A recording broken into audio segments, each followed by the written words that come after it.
I'm Carole Davis. I'm here with Doggy TV today, and we're hosting a anti-puppy mill and pro-adoption rally. And I wanted to tell you a little bit about USDA licenses and what they mean. When you go and buy a dog, they will tell you very often, if you ask them, did you get this dog from a puppy mill? Is this a puppy mill dog? They want to know that sort of thing. And they will answer this. They'll say, oh, no, no, no, our dogs are not from puppy mills. Our dogs are from USDA licensed breeders. There are thousands and thousands of USDA licensed breeders in the United States. You can look them up on the USDA website. And those USDA licensed breeders very, very often are indeed puppy mills. They are factories where they breed dogs. They can go anywhere from 20 to 30 dogs in dilapidated shacks where the dogs are exposed to the elements, where they have very little vet care. There's just an inspection once a year. They can go all the way up from 40 dogs, a mom and pop operation where the mom and pop don't really care about the dogs at all, just trying to make some extra income. They can go all the way up to 500 dogs or even more. Some places have 800 dogs. I've heard of even more than that. But the dogs, the bottom line is just because a puppy is from a USDA licensed breeder doesn't mean that the dog doesn't have congenital diseases, because very often it does, and diseases that will emerge years later. Very often the dogs will come sick with giardia and ear mites and nose infections and eye infections and all kinds of diseases that run rampant in puppy mills.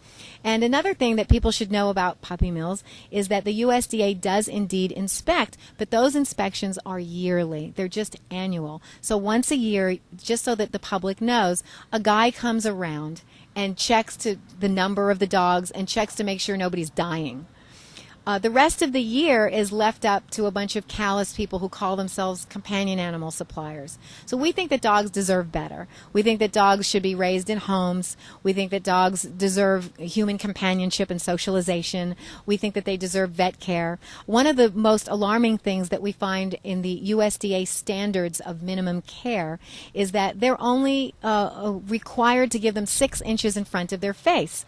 6 inches in front of your face is really not much of a life, and there's no law in there that says that the dogs ever have to get out for the entire duration of their lives.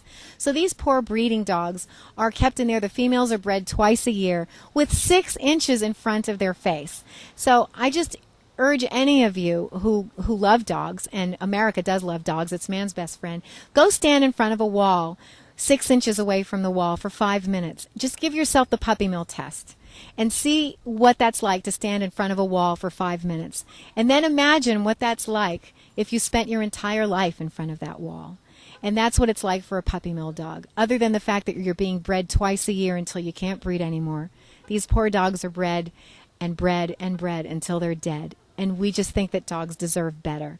So if you do have room in your heart and in your home for a new dog, please think of adopting.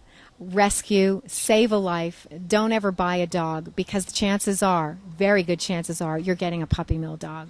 So we hope that you'll rethink this issue and adopt a dog.